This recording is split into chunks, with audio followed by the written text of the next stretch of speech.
most famous physical therapist on the internet. Hi, I'm Brad Heineck, physical therapist. And I'm Chris the Pharmacist. And together we are the most famous Bob and Brad duo to become healthy, fit, and pain-free. In our opinion, of course. There you go, Chris.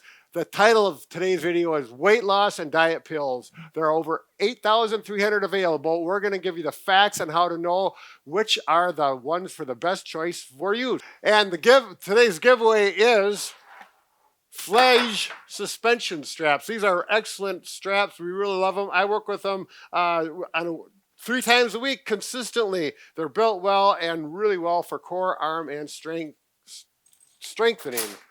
Wow. Okay. We are honored today to have Chris the Pharmacist here today. He's going to give us the facts and the current research on diet and weight loss pills. Big questions. Do they work? Are they safe?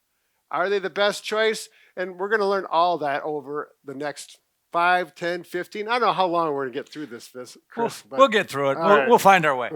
All right. Did we want to show them? Oh, absolutely. We want to talk about our... And upside down. Upside down. For the giveaway, if you want to go to our website, bobandbrad.com, or you can go to the Facebook. It is pinned to the top of the page. We also have our information on other platforms, Twitter as well as Instagram. And don't forget the famous TikTok. Yeah, take that and throw it out of there. TikTok. Let's go to work. Okay, so number one. How long have diet pills been around? I remember when I was a kid, Chris. Oh, yeah. So that was like, well, maybe 50 years ago. Yeah, I mean, they've been around for a long, long time. Actually, I mean, the history of them kind of starts, I mean, at least that I could find, starts back in the 1890s. Oddly enough, they used thyroid extract from pigs. So they grind it up and basically it would provide you a ground up capsule and you'd take it, jacking up your thyroid hormone, which speeds up your metabolism to try and lose weight. And then it evolved over time. But when did they really become popular in the United States? Probably the world? 70s. I mean, they went through, there was a whole bunch of things. In the 40s, were one of the first precursors to the stimulants that started in the 50s. They gave soldiers amphetamines to stay awake for World War II.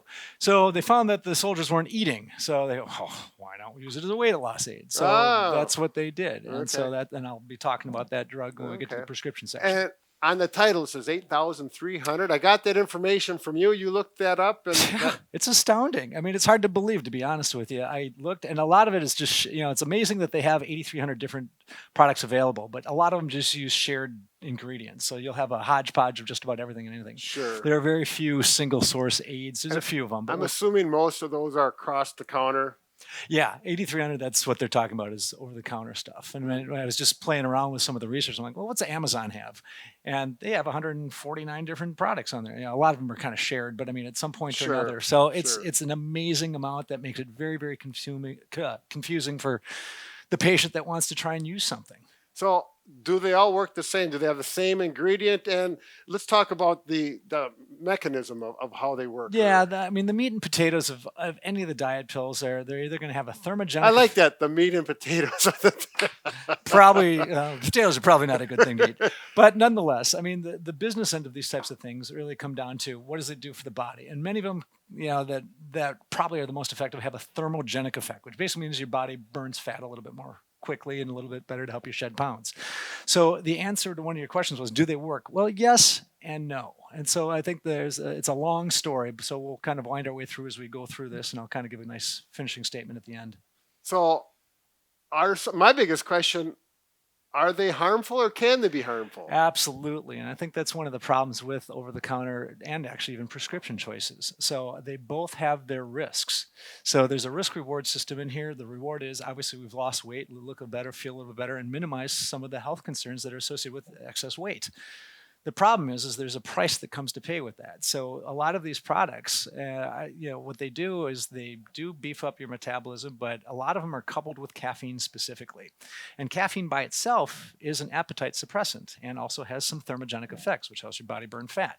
Problem is when we take tons of caffeine and the excess of 300 to 400 milligrams would be like 3 to 4 cups of coffee. Sure. Not only we get kind of jacked up on it, but also your heart can get a little bit beefed up. You can have insomnia. You can be agitated. You can get nervous. So beefed up, heart rate goes up? Yeah, your heart rate's going to go through the roof. So, I mean, and again, the resting heart rate for most people is 60 to 80. So it's not uncommon to see people that are on high doses of caffeine in the hundreds. And over time, that's not a really good thing. That's a resting heart rate. Yeah, resting heart rate. So it's not a good thing for your heart. I mean, Right. it's speeding up your metabolism. It's helping you burn calories. So that's why it works.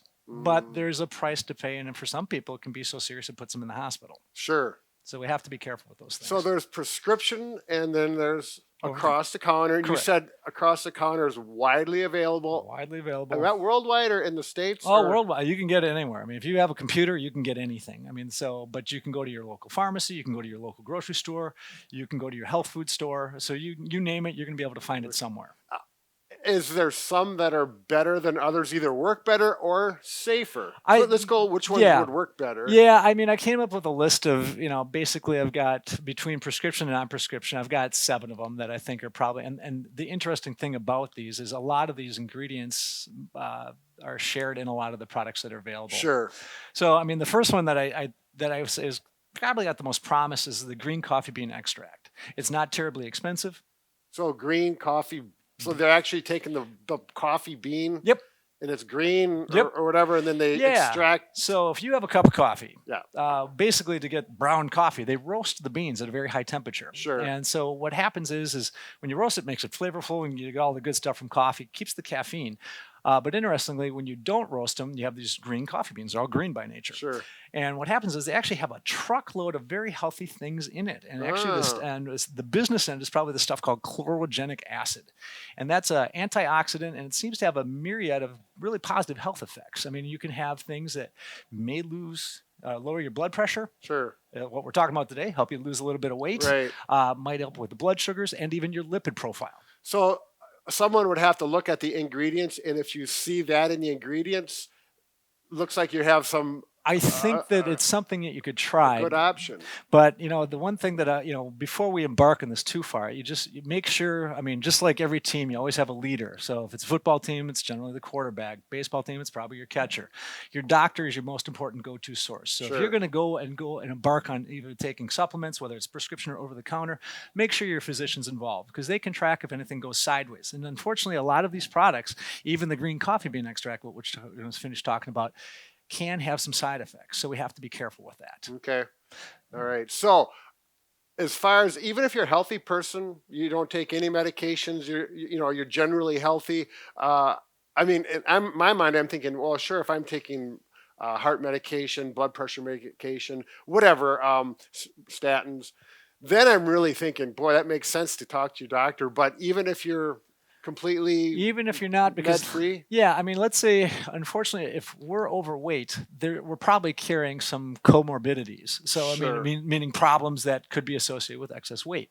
So the logical extension of thought for a lot of us is, well, I'm going to try weight loss aid to see if I can lose some weight so Right. I can be healthier, Right. which is really a good frame of mind. But the problem is they can carry some risks. And let's say you're generally healthy otherwise, and you normally don't. A lot of these products, like I said, have a lot of caffeine in them. Yep. So a lot of people are, you're talking up to 300-400 milligrams. So if you've never really drank coffee before, Yep. and a lot of the coffee, you develop tolerances, and we'll talk about that a little bit too. It can be rough on your heart. And so it's something that you should at least have your doctor, maybe just take a peek at your heart and lungs, make sure there's nothing funky going on. Sure. Sure. Some people can have a murmur or maybe a problem with a valve. Let's say they haven't seen a doctor in 6 years. Right. Just weird stuff can happen from time to time. Right. Okay. So, with further ado, the green coffee bean extract I thought was pretty impressive. They actually had a decent amount of literature about it, which is not scientific evidence, but I did find one pretty decent journal. Actually, it was the Asian Pacific Journal of Clinical Nutrition from 2017. Okay. And actually, it was an Iranian study that they did. They took 67 women, and they basically had a control group, which I liked, and then they had the group that was using the green coffee bean extract. Both groups had a reduced calorie or reduced energy diet, meaning they just had less calories Sure. ingested. So they compared the two over 8 weeks. And over 8 weeks, the women that were in the group with the green coffee bean extract and the reduced calorie diet actually lost about 5 kilograms, about 11 pounds over 8 weeks. So it's a fair amount of weight loss in just 2 months' time. So that's pretty Sure. rapid, but seemingly decent weight. And the advantage of this with these chlorogenic acids that are in these green coffee beans, Yep. which get tossed out when you roast them for coffee, so you can't get it from coffee. Sure. What happens is it seems to help you process blood sugars more efficiently. It seems to lower the systolic and diastolic blood pressures, those are the top and the bottom numbers that doctors look at. It seems to help you process the blood sugars more efficiently. Your lipid profile, so your cholesterol and your triglycerides, seem to improve a little bit too, even in just 8 weeks, which is a very short period of time to see relatively, not tremendously dramatic effects, but effects that are very positive for health. Problem is the side effects that came with it were caffeine related. So jittery, anxious, insomnia. So we have to be careful. The standardized dose that they used in the test was 400 milligrams. And when you look online, I mean, you can see 40 different versions of green coffee bean extract. So some will have as much as 1,000 milligrams per capsule. So I think in a lot of cases, in all of these examples, it's going to be buyer beware. And again, make sure your doctor's on board. Just make sure we're not missing anything. Sure. So again, if someone wants to try these, you said you found 7 of them? Yeah, there's 7. I got 3. Well, I got one that kind of goes both over the counter and prescription. So we'll talk about pretty much the 3 OTCs and we'll talk about the 4 prescriptions. So that's 7 out of 8,300. So the rest of them are probably just caked with caffeine or other maybe. I mean, there's a whole bunch of different listings. So there's the Hoodia, Garcinia Cambrosia, raspberry ketone. So there's a truckload of things. I don't know what the hell you're talking about, but it's not good. No, and the body of evidence that's out there really does not stand up to any of those ingredients that I just listed off. They just don't have the science behind it. Most of the studies are done in rodents, which sometimes can be positive, but a lot of those cases, the products that named off have lots of significant side effects. But again, it could be because they're coupled with multiple other ingredients. I mean, you'll see some of these really expensive, if you look at like just 20 best weight loss aids on the market, and they'll go top to bottom. And I think it's probably more paid marketing than anything else. They'll be $60 or $70 a month, and all of a sudden you got 6 different ingredients in there, and you don't know what's doing what. And at some point, at the end point, liver problems, cardiac problems. So insomnia, agitation, it can be, and eventually with the caffeine related issues, and what you're going to see in all these things is that your body develops a tolerance to this. So these are designed to be short term, to teach you good positive eating habits and exercise habits. And then when you exit that, you should have an exit strategy, because you're going to have to stay at a reduced calorie input, because otherwise you're going to gain all the weight back that you lost. So you get that. It's that yo-yo effect, exactly, which is the depressing part about dieting and diet aids. Well, because I wanted to jump into a little bit about prescription. I'm thinking, well, if you get you talk to your doctor, they're completely aware of you. They give you a prescription diet pill. You must be safe. Is that true? Nope, not at all. Not even close. And I mean, even in my world, it's, everything has risks. And like I've said in other programs, I mean, you have side effects that are negative, but side effects that are good. I mean, and that's what creates the scenario for any prescription. If the good side effects outweigh the bad, boom, we market it, we put it in your body, and we hope to help you live a healthier life. The problem with the prescription ones is they all carry a lot of side effects too. So we have to be careful with that. We'll just jump into the next one, Orlistat, which is sold over the counter as a drug called Ally. And Orlistat. That's a chemical. Compound? It's a compound it basically makes your body not absorb fat. So it's available, like I said, over the counter as Ally for about $50 a month. Ironically, as a prescription, it's 120 milligrams. It's $700 a month. Most insurance plans don't go for that. You have to have a BMI of like 30 or greater. You have to be at a very unhealthy weight before the insurance plans may or may not even carry it. So it requires work from your doctor to get authorizations to insurance companies, and with the luck, maybe we will. But the problem with Orlistat, it blocks fat. Well, so we eat something. So let's say, we're going out, we're going to go grab a beer, and we're going to go get a cheeseburger. That is not the thing you want to be eating on Orlistat. Those types of products, unfortunately, it blocks. So let's say a cheeseburger. There's fat in that. It punishes you. And basically what happens, the side effects are, it's got to go somewhere. So it goes out. So it has a lot of embarrassing side effects. It's going to cause a lot of flatulence. It can cause oily stool, oily leakage. And so, I mean, you can literally have accidents. So it's something that we want to be, it's an embarrassing situation. It basically forces you to eat a fat-free diet. And if you don't, you get punished. So it's kind of like antabuse, but for food. Antabuse. It's for alcoholics. It keeps you from drinking. I see. Okay, so, sure. But nonetheless, it's something that, again, with the expense of it, month after month, even after 8-12 weeks of using this stuff, it's really a modest weight loss. You're talking maybe 9-10 pounds. So for 9 or 10 pounds, in my mind's eye, I would not want to subject my body to those types of side effects. Sure. And we had this conversation earlier, but you were talking about, as a pharmacist, your job is to look over to make sure that the people who are buying it is all working well. And your job is actually to call a doctor and say, Yep. question, is this the best thing for the patient? Yeah, because let's say they have a general practitioner and seeing a cardiologist. Let's say that Mrs. Smith is on a blood thinner too. So the problem with Orlistat, because it blocks fat, you don't get your fat-soluble vitamins, your A, your E, your D, and your K, which are essential parts of our diet. Well, vitamin K and the drug called warfarin, they block each other. So, I mean, it can actually, so if you also don't get much vitamin K in your diet, all of a sudden your warfarin levels can go up, which can lead your risk for these strokes called bleeding strokes or hemorrhagic strokes.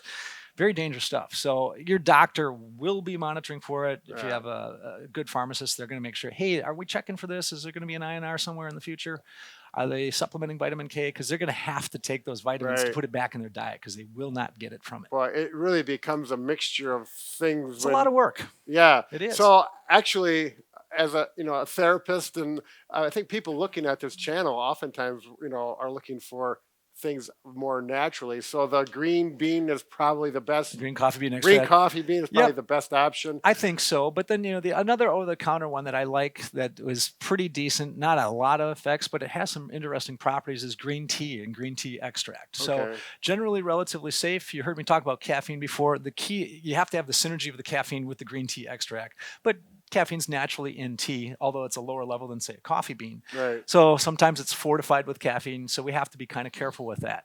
The one interesting study that showed the people only lost about 2.5 pounds, which wasn't a lot of weight. With the green tea extract. So they didn't lose a lot of weight, a couple of pounds over 12 weeks. So 2 pounds over 12 weeks is not a big, but it was fat loss. So they did show a thermogenic effect. So you did burn more fat calories. So it wasn't just water weight. Wasn't just water weight. And I mean, green tea in its own right is the second most popular beverage in the planet. So, I mean, outside of water, it's the number one thing. Green tea is number 2.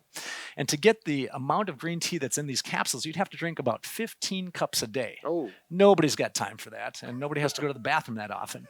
But the problem is when taking those really high doses, which in the study that I read was about 1,350 milligrams of green tea extract, you had all that caffeine in there, and it also seemed to interfere with liver function. So it actually raised the enzymes and caused some problems, not to the extent of failure, but it's something that we have to be real careful with these things.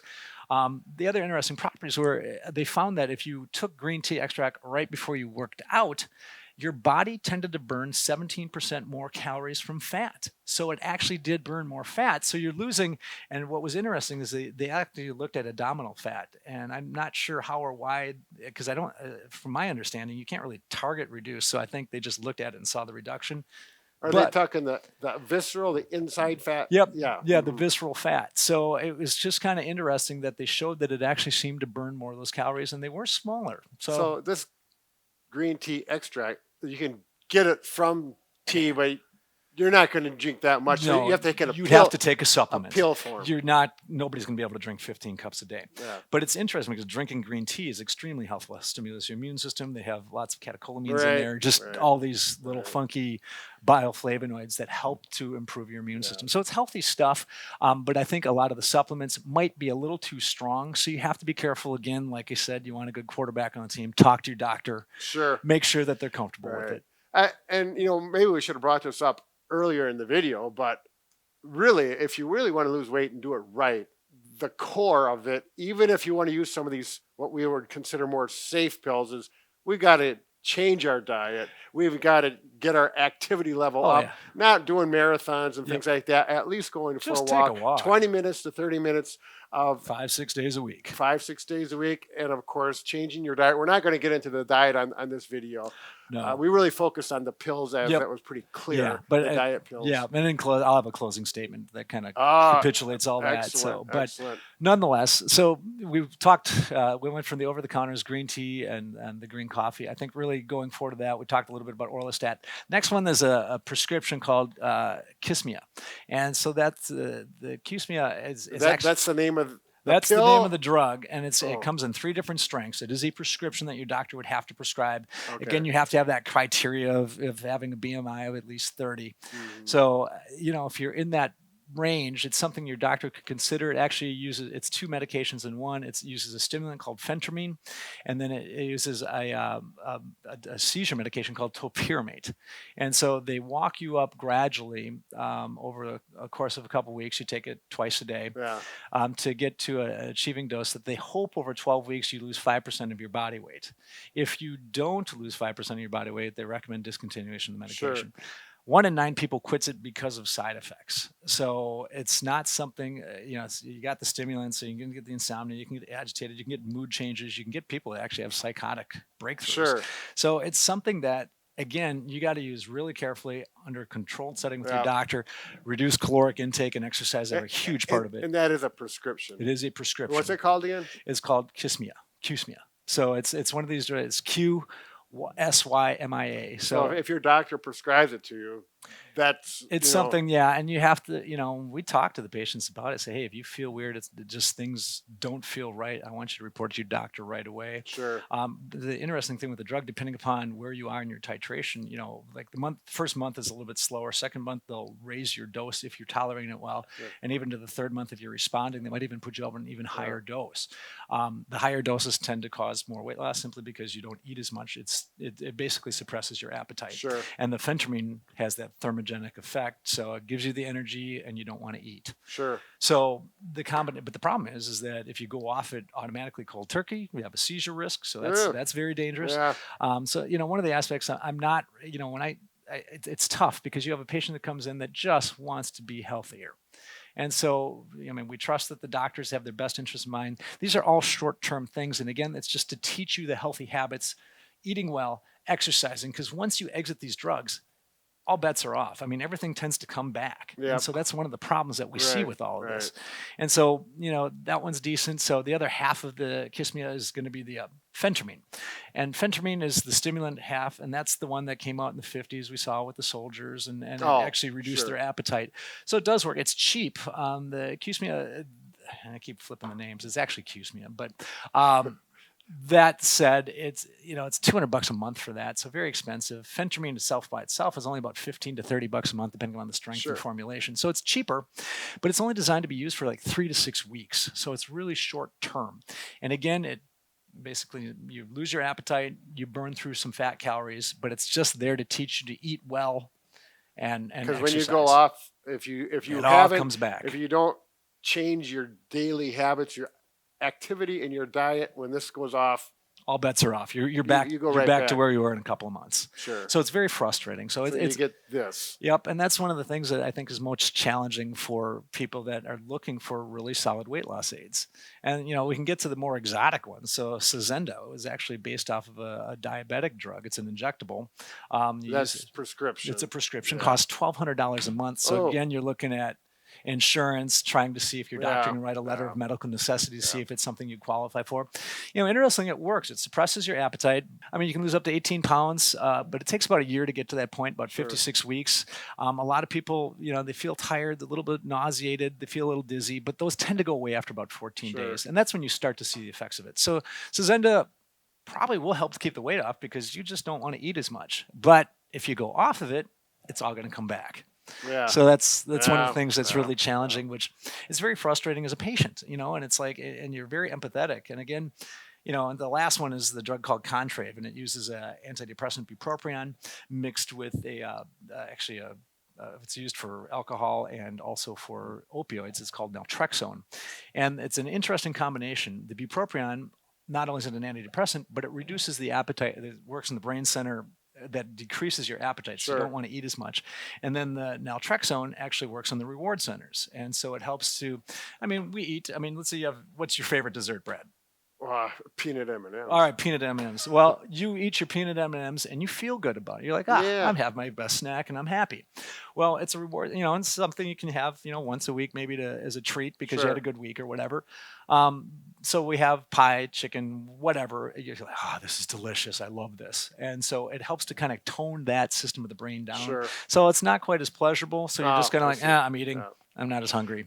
And again, this is another prescription drug. Couple $100 a month, Right. expensive. Yeah. So again, you lose all the effects when you stop. And this one, very important. You have to have an exit strategy too, because increased risk for seizures as well. Yeah. So it makes you dizzy, tired, nausea, vomiting. I mean, it's kind of some crazy side effects. Right. So it's a challenge. We got the prescription drugs. I would just kind of set those off to the side because you're working with your doctor.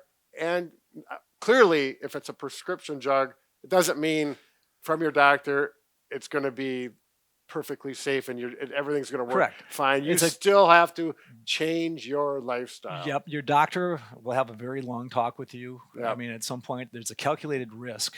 I mean, basically is what it comes down to. Sure. And it's like, well, we're going to kickstart you, but you've got to make some lifestyle changes. Yep. I mean, it can be simple as like a smaller plate. One of the best tricks I've seen, half the plate is vegetables, about the size of a deck of cards is your protein, and the rest can be carbohydrate, starchy stuff. Sure. So, and that works. I mean, because you've reduced your calories, and if you stay active and you just take a walk or find an activity, we've talked about this forever, find an activity you enjoy. Right. I mean, as a therapist, I mean, when you see your patients coming in for rehab, I mean, I think it's one of the things. If you have your more fit patients, heal faster. Right. Right. Yep.